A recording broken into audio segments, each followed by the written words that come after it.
Hey, y'all, picture this: a quiet little town, Willow Creek, Georgia, where the air smells like pine and secrets, and a new kid, Maya Johnson, walks into a high school that feels like a lion's den.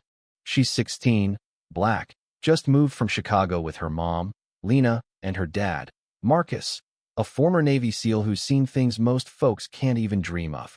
First day at school, Maya's trying to keep her head down, but trouble finds her fast. A pack of rich kids led by Ethan Caldwell, son of the town's big shot mayor, decides she doesn't belong.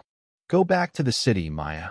Ethan sneers in the cafeteria, his voice dripping with venom, loud enough for everyone to hear. This ain't your place. His buddies, Jake, Logan, and Caleb, laugh like it's the funniest thing they've ever heard, their eyes cold, daring her to fight back. Maya's stomach twists, but she just grips her tray tighter, her mom's words echoing in her head. Keep your chin up, baby, you're stronger than their hate. It's not just words, though it escalates quick. By week 2, Ethan's crew is tripping her in the halls, whispering slurs when teachers aren't looking, tossing her books in the trash like it's a game. One day, Maya takes a shortcut through the woods behind school, thinking it's safer than the main road. Big mistake. Ethan and his boys are waiting, stepping out from the trees like wolves. Thought you could hide? Ethan taunts, twirling a rope in his hands. Before she can run, they grab her, tie her to an old oak, the bark scraping her back raw. Nobody's coming for you. Jake laughs, tossing her phone into the bushes. They leave her there, shivering in the dusk, the cold sinking into her bones, her heart pounding with a mix of fear and fury. A jogger finds her hours later, calls 911, but when Maya's mom reports it to the sheriff, he just shrugs. Kids pulling pranks. Lena, you know how it is. Ethan's dad, Mayor Caldwell, pulls strings, and the case gets buried faster than a summer storm. Marcus comes home early from a training gig when he hears what happened. He's calm, too calm, like the quiet before a hurricane. Over dinner, Maya spills everything: the taunts, the rope, the sheriff's smirk. Marcus's jaw tightens, but his voice stays steady. They think they're untouchable, huh? We'll see about that.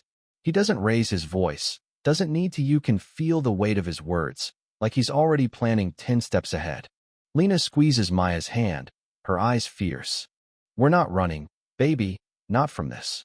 That night, Marcus is in his study, pulling out gear you won't find at Walmart: encrypted laptops, tiny cameras, stuff that screams, don't mess with me. He's not just a dad.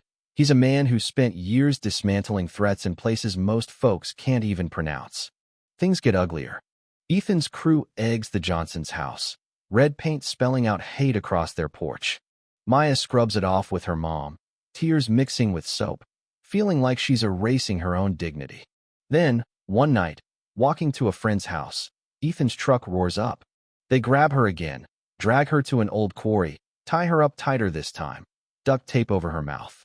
Ethan's waving a knife, his voice shaky with rage. Your dad's sniffing around, causing trouble. This'll shut him up. His friends look nervous, like they know they're crossing a line, but nobody stops him. Maya's scared, sure, but she glares right back, refusing to let him see her break. Marcus is already on the move. He'd slipped a tracker in Maya's sneakers after the first attack, paranoid. Maybe, but it's why he finds her now. Through night vision goggles, he watches from a ridge, his heart pounding, but his hands steady. He hears Ethan's rant, my dad owns this town, and sees Maya's defiance, her back straight against that tree. That's his girl. He moves like a ghost, taking out Caleb with a chokehold, Logan with a swift elbow, Jake with a leg sweep. Ethan's still waving that knife, but when Marcus steps into the firelight, it's over. Drop it, he says, voice like steel, and Ethan's hand shakes so bad the knife hits the dirt. Marcus has him pinned in seconds, zip-tying the whole crew like it's just another Tuesday. He records their confessions, every ugly detail about the attacks, the cover-ups, how Ethan's dad paid off the sheriff. Maya rips off the tape and stares Ethan down. You're not a king. You're just a coward hiding behind your daddy's wallet, she says, her voice cutting deeper than any blade. The state police roll in, tipped off by Marcus's anonymous call, and it's game over. By morning, the local papers got it all: videos, texts, bank records showing bribes. Ethan and his crew are hauled off in cuffs, Mayor Caldwell resigns in a sweaty press conference, and the sheriff's badge is gone by noon. 2 weeks later, Maya walks into school, different, not a victim, but a force. Kids who ignored her now nod, some even smile. Her friend Sarah, who'd been too scared to stand up before, saves her a seat at lunch.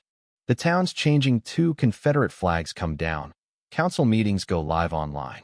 Maya and Marcus visit that old oak, now covered in ribbons and notes from folks inspired by her courage. One reads, "You gave me the guts to speak up." Maya touches the bark, no longer a place of pain, but a symbol of her strength. Marcus looks at her, pride in his eyes. "They couldn't break you, kiddo." She smiles, feeling whole again. So what do y'all think? Was Marcus right to go full seal on those kids? Or should he have trusted the system? Drop a comment. Share your take. How far would you go to protect your family? Hit that like button, subscribe, and let's keep talking about what justice really means.